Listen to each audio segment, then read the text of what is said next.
Good day mga brad.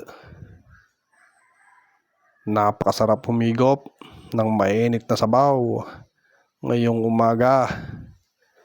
Lalo na't may kasamang ubod na lambot na laman loob ng baka. Ito ang gotong Batangas at ito ang almusal natin ngayong umaga. Pipigaan lang natin yan ng kalamansi. Lalagyan ng sili at paminta. Tataktakan lang natin yan ng paminta. Hahalu-haluin para ang lasa ay magsama-sama.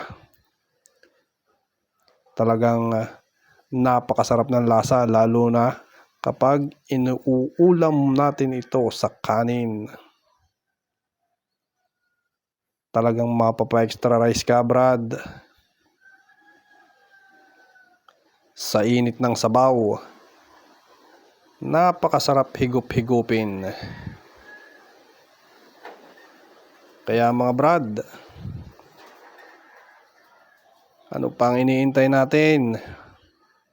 Halina't pumunta sa Batangas at tikman ng gotong Batangas. Okay po.